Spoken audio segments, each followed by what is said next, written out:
This is Dubai Eye 103.8. Message us for free. Download the Dubai Eye 103.8 app now.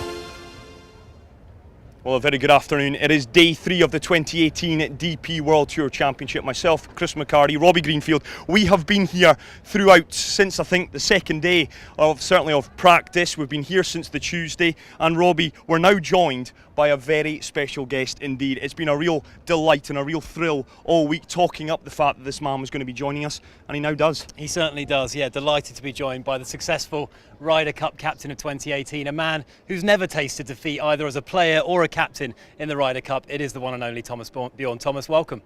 Thank you very much. Thomas, you had a Ryder Cup reunion, I noticed last night. I think you were out with some of the guys out at a restaurant in Dubai last night. Was that a special occasion to get, I know not all of the team and all of those individuals that were involved in the success for Europe together, but the vast majority of them out and about? Was that success, something that you were very kind of felt special to get the guys back together?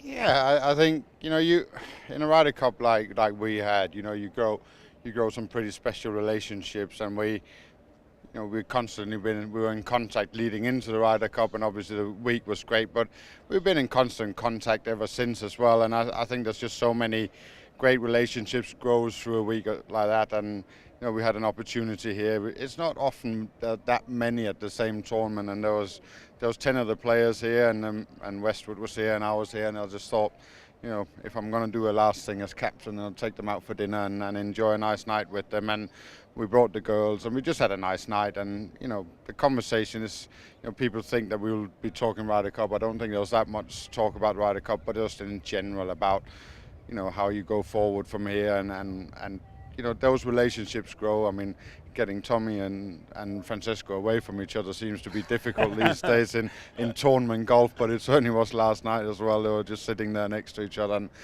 but it shows a little bit about whatever is made of what they did on the golf course and all the fun videos they made afterwards. It really does come down to great friendships, and they will stick together as friends far beyond the game of golf for many years to come. And that's if the Ryder Cup does bring something great in a European team, it is that it brings a lot of friendships across that team.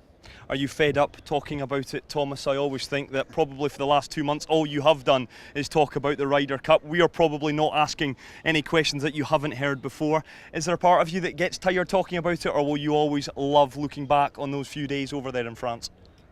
No, I don't think you can get tired of it. You devote 20 months of your life to something, and you work very hard, and now it turned out very well, and I'm answering questions about how good it was and all the things that went right, and that's obviously that's a nice place to be. You could easily have lost it, and then you're answering some completely different questions. So you got to just take it for what it is, and knowing that in 2 years' time there's another Ryder Cup, and then the focus turns onto that and another captain, and that's great. But I'll enjoy this time, and no, you can't. Every time I look at that trophy and I look at pictures and memories from Paris, it brings up a lot of good feelings, and we got a lot of things right, but it's a memory that will live with me forever. And the day I don't talk about it, that's when everybody's forgotten about it. So I'll take it for all the good things that it is. I was looking online to see if there was an update on the tattoo, because I know that has been a bone of contention for you, Thomas. You promised to get a tattoo of the winning score somewhere on your person if Europe were the successful team. Has that happened yet? And if not, have you booked it in at least?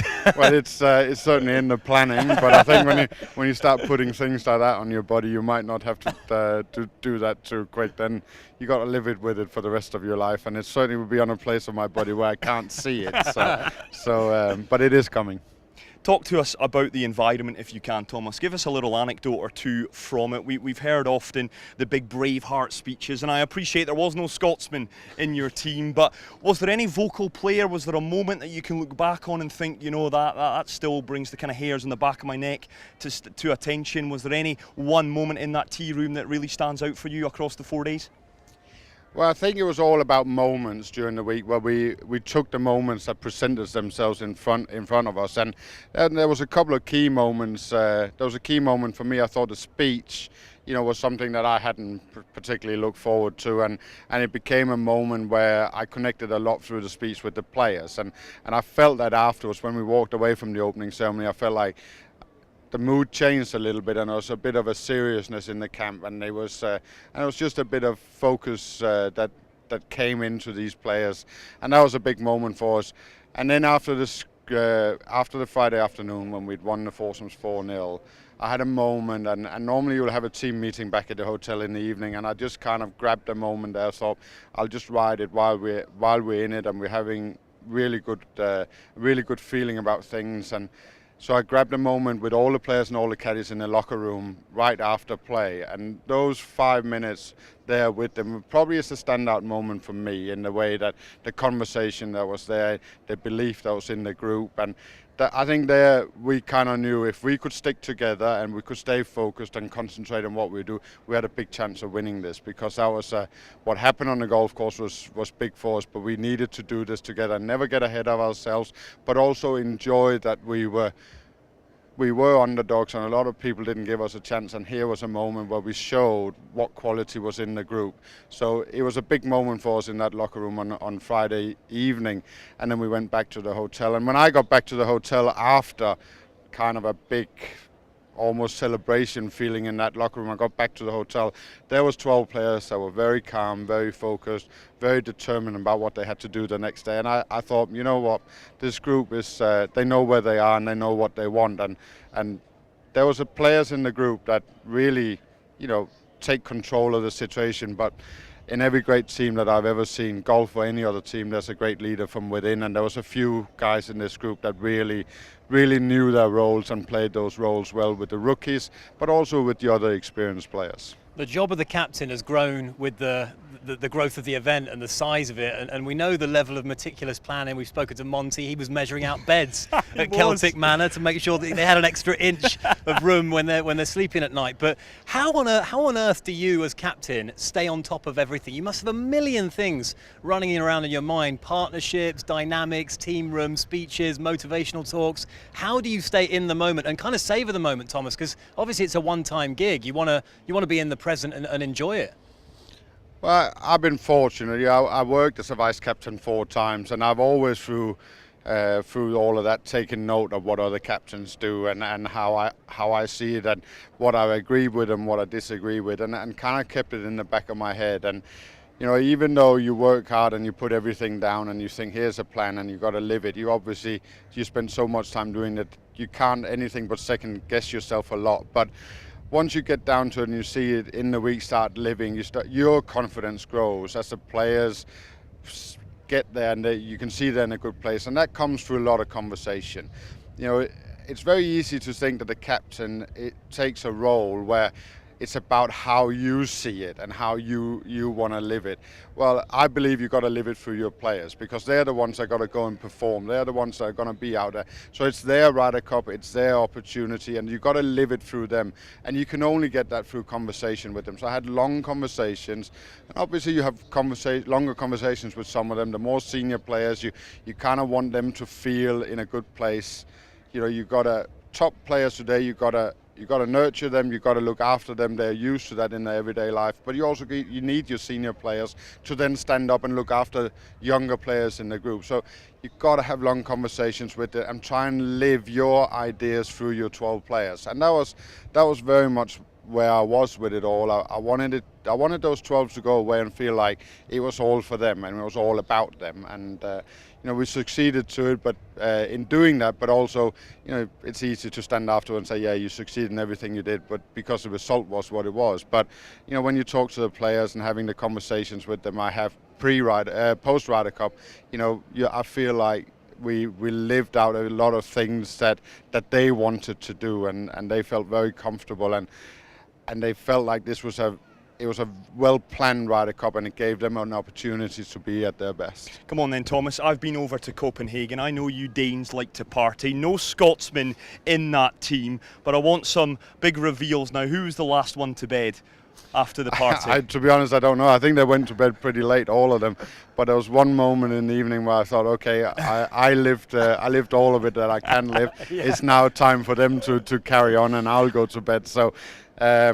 But I think they were pretty much all there very late, and I was certainly I saw a couple of them the day after. They Sore heads. Yeah, they didn't look too great. So it looked like it'd been a very good night for them. Can you tell us whose idea the Mollywood video that went viral was? The bedroom shot of the Ryder Cup trophy. Honestly, one of the best things I've seen on social media all year. You guys on the European tour, obviously, you're always coming up with incredibly innovative and great content. But who came up with that one? Well, I mean, we got a great social media team on the European tour, and they do work very hard and come up with very good ideas. I think it was right there in front of them, to be honest, because that was kind of how that Molinari-Fleetwood relationship developed during the week. So, Tommy and Francesco will say, well, that's just the way real life is. But it was right there in front of them, and you had to build on it. It was such a special week for those two, and that relationship, it wasn't one that was in my mind until maybe 2 or 3 months out, when I started having conversations with them about it, and the way it lived and the way it became a thing was sensational, and it lifted the two of them, and they'll live it for eternity afterwards, that relationship. But we do have some very clever and very intelligent people that comes up with great ideas at some strange moment in time as well. Well, Thomas, from the bottom of our hearts, we are proud Europeans, of course. A big congratulations and a big well done. It was a fantastic few days. I sat on Robbie's couch all throughout it. Thank you, Robbie, as well, for your hospitality. Before we let you go, just a couple of more questions. I know your second love in life after golf is Liverpool Football Club, Thomas. I can't quite believe I'm saying that as a United fan. I've got to ask, though, what a start to the season for Liverpool. Is this finally your year? I will remind you, 1990 was the last time that Liverpool tasted Premier League or top flight glory. Is this your year?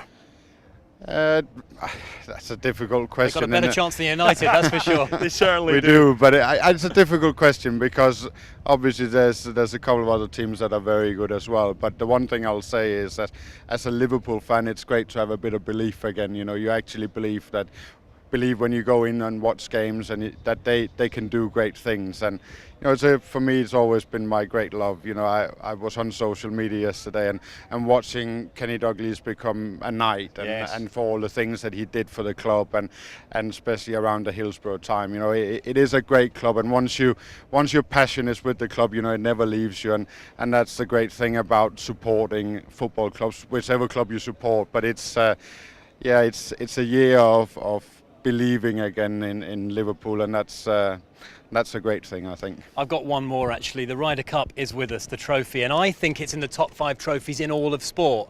You probably think it's probably right number 1 at the very top of that list, but that's fair to say, isn't it, Thomas? In all of sport, the Ryder Cup has become such a huge event now. It's worthy of a top 5 place. And there it is. Well, it's certainly a beautiful trophy. The great thing about this trophy is that you can carry it around everywhere. Yeah. So sometimes they get so big that you can't really move them around. But it's a beautiful trophy, and obviously for us it has a lot of meaning and there's a lot of history in it. And once you start looking at, it does go back to 1927 and all the results on there. It's a pretty cool trophy. Well, listen, Thomas, thank you so much for spending some time to chat to us this afternoon. We really appreciate it, and the challenge now, I guess, is for Europe to go and win over in the US, but that is not something for you to concern yourself with. 17.5, 10.5. We look forward to seeing that tattoo at some point. We certainly do. And before you go, Thomas, 60 seconds if we can, I want to give you the ultimate quiz, because we've been running a little interactive quiz over the course of the past couple of days to win this magnificent DP World Tour Championship tour bag, signed by all 60 players that were here 12 months ago. Robbie Greenfield has been hard at work researching your very career today, Thomas. There are some tough questions, I've got to warn you. There are no tough questions, because it's all about you. So I'm going to get 60 seconds on the clock, okay? 60 seconds on the clock, and let's see how well you know your own career. Are you ready for this, Thomas? 60 seconds on the clock. It's easy. Let's go. What year did you turn pro? We stumped him. 93. Yes, correct. How many times have you won on the European Tour? 15. Correct. Which 2 European Tour events have you won more than once? The BMW International Open. Omega. Oh, Switzerland. European Masters. Yeah. Who did you beat in a playoff to win the 2013 Omega European Masters? Craig. Second name, Lee. Name the 2 years that you finished. Focused. He's too focused. Name the 2 years that you finished in a tie for second at the Open Championship. 2000 and 2003. Correct. How many times have you played or captained on a losing Ryder Cup team? Never. Easy one that. How many times have you won on the Challenge Tour? 4. Oh, 3. And finally, which World Golf Championship event did you have your best finish in? That's a toughie, Rob. American Express. It was 2004. You're absolutely correct, Thomas. Listen, well done, my friend. An absolute pleasure. Big round of applause. No young for career. Thomas Bjorn. Almost. An absolute legend. Thank you so much. Thank you. Victorious European Ryder Cup captain, Thomas Bjorn. What an absolute sport and what a pleasure it has been to catch up with you, Thomas. Thank you. This is Dubai Eye 103.8. Message us for free. Download the Dubai Eye 103.8 app now.